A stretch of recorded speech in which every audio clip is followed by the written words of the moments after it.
తప్పు చేసి దబాయిస్తే అది నిజమవుతుందని చంద్రబాబు నాయుడు అనుకుంటే అది ఆయన భ్రమే. జనాన్ని మాయ చేసినట్టు శ్రీవారిని మోసం చేయాలంటే కుదరదన్న విషయం చంద్రబాబు నాయుడు తెలుసుకోవాలి. నిన్న జగన్ గారు తన తిరుమల పర్యటన మీద స్పష్టంగా ప్రెస్ మీట్ పెట్టడం జరిగింది. అయినా దాన్ని ఒప్పుకోకుండా చంద్రబాబు నాయుడు తప్పుల మీద తప్పులు చేస్తూ మళ్లీ మాట్లాడతాడు. జగన్మోహన్ రెడ్డి గారు తిరుమల రావడానికి భయపడుతున్నాడు, డిక్లరేషన్ ఇవ్వబడుతుంది కాబట్టి ఎస్కేప్ అవుతున్నాడు అని చెప్పి సూటిగా చంద్రబాబు నాయుడు గారికి చెప్తున్నా. చంద్రబాబు నాయుడు జగన్ గారి దమ్ము ధైర్యం గురించి రాష్ట్ర ప్రజలందరికీ బాగా తెలుసు. నిన్న కూడా ఆయన భయపడేవాడైతే అంత స్పష్టంగా ప్రెస్ మీట్ పెట్టి ఏ విధంగా తన మతం మానవత్వం, తను ఏ విధంగా బైబిల్ చదువుతారు, బయటకు వచ్చినప్పుడు హిందువుల మనోభిప్రాయాల్ని గౌరవించి గుళ్లకు వచ్చి పూజలు చేస్తారు, అలాగే మసీదులకు వెళ్లి ఎలా పూజలు చేస్తారు, అలాగే సిక్కుల్ని గౌరవించి ఎలా వాళ్ల పూజలు చేస్తారో చెప్పడం జరిగింది.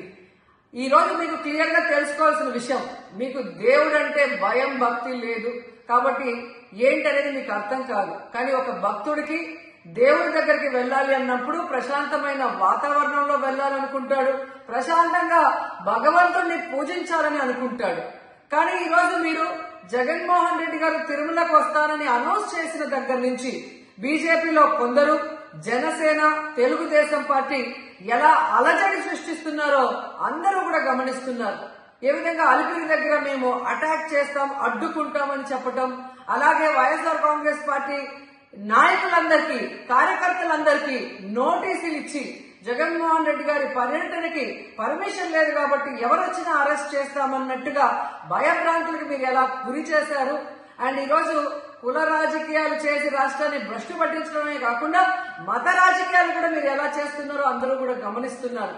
ఇలాంటి వాతావరణంలో దర్శనం చేసుకోలేము కాబట్టే జగన్మోహన్ రెడ్డి గారు ఏ విధంగా ఆ తిరుమల ట్రిప్ ని క్యాన్సిల్ చేసి తన అభిప్రాయాల్ని ప్రెస్ ద్వారా ప్రజలకి తెలియజేయడం జరిగింది.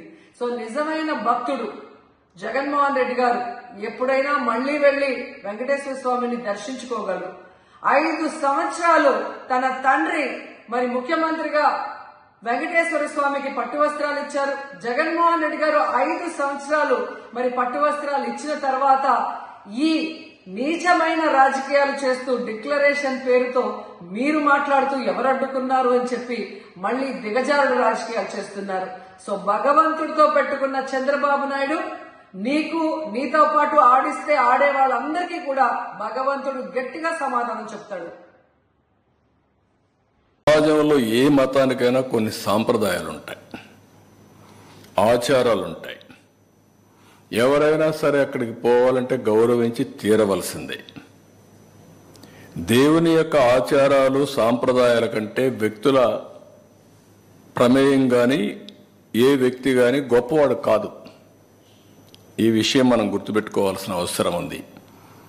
దేవుడి ఆచారాలని, భక్తుల మనోభావాలను ప్రశ్నించేలా, ధిక్కరించేలాగా ఎవరూ ప్రవర్తించకూడదు. ఇప్పుడు కలియుగ వైకుంఠమైన తిరుమల వెంకటేశ్వర స్వామి హిందువులకి అతిపెద్ద పుణ్యక్షేత్రం. అది హిందువులకు అందరికీ ఒక దివ్యక్షేత్రం. ప్రతి ఒక్కరికి ఒక కోరిక, జీవితంలో ఒక్కసారైనా వెంకటేశ్వర స్వామి దగ్గరికి వెళ్ళి దర్శనం చేసుకొని మొక్కులు తీర్చుకోవాలి అనేది ప్రతి ఒక్కరి యొక్క కోరిక. ఇవన్నీ కూడా అది మన రాష్ట్రంలో ఉండడం తెలుగువారి అదృష్టం. అలాంటి భక్తులు అత్యంత పవిత్రంగా భావించే ఈ క్షేత్ర పవిత్రను కాపాడవలసిన బాధ్యత ప్రతి ఒక్కరిపైన ఉంది. అలాంటిది ఉన్నప్పుడు అక్కడ పోయినప్పుడు నియమాల్ని, ఆగమ శాస్త్రాల్ని, ఆచారాల్ని, నిబంధనల్ని తప్పనిసరిగా పాటించాలి. అలాంటి పాటించకపోతే కొందరి మనోభావాలు కూడా దెబ్బతినే పరిస్థితి వస్తుంది. అందుకే ఈరోజు అతను మాట్లాడిన మాటలు చూస్తే నేను వెళ్తాను, అవి కరెక్ట్ కాదు. నేను హితో పలుకుతున్నా, అనుభవంతో చెప్తున్నా. మీరు నేను ఇంత మునుగుడు పోయాను, నేను ఎందుకు పోకూడదంటే, ఇంత మునుపు మీరు రూల్ వైలేట్ చేస్తే మళ్ళీ చేయాలనా? ఇంత మునుపు చట్టాన్ని ధిక్కరించి మీరు బెదిరించి లోపలికి పోతే శాశ్వతంగా అధికారం అవుతుందా? అది శాసనాల్ని చట్టాలని చేసే శాసనసభ్యులు మనం చేసిన శాసనాల్ని గౌరవించకపోతే ప్రజలు ఎందుకు గౌరవించాలి? అంటే రౌడీజం చేస్తాం, ఏమైనా చేస్తాం అనే విధంగా మాట్లాడడం కరెక్ట్ కాదు.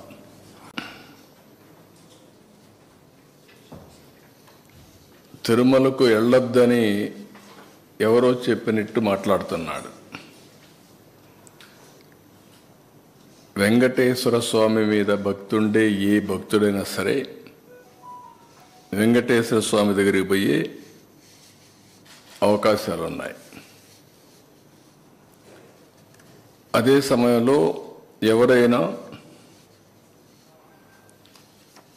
వేరే మతాలకు సంబంధించిన వ్యక్తులుంటే అక్కడ కొన్ని సాంప్రదాయాలు ఉన్నాయి. ఆ సాంప్రదాయాల్ని గౌరవించాలి.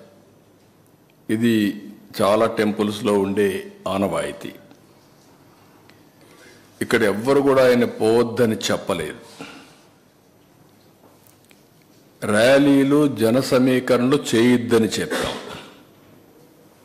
ఇటీవల తిరుమల తిరుపతి దేవస్థానంలో జరిగినటువంటి పరిణామాల వల్ల భక్తుల మనోభావాలు దెబ్బతిన్నాయి. ఎప్పుడైతే భక్తుల మనోభావాలు దెబ్బతిన్నాయో భక్తులందరూ కూడా ఆందోళనలో ఉన్నారు. ఆందోళన ఉన్నప్పుడు భక్తులందరూ కలిసి ఒక పక్క ఆర్గనైజేషన్ చేసి, రాజకీయ పార్టీ ఈయన పోయినప్పుడు కొన్ని వేల మందిని మేము కూడా మొబిలైజ్ చేస్తామని లోకల్గా ఇన్ఫర్మేషన్ ఇచ్చారు. ఆటోమేటిక్గా ఎలాంటి అవాంఛనీయ సంఘటనలు జరగకూడదనే ఉద్దేశంతో అక్కడ యాక్ట్ ఆఫ్ 30 అంటే 10 మంది గుమ్ముకూడకూడదని తీసుకొచ్చారు.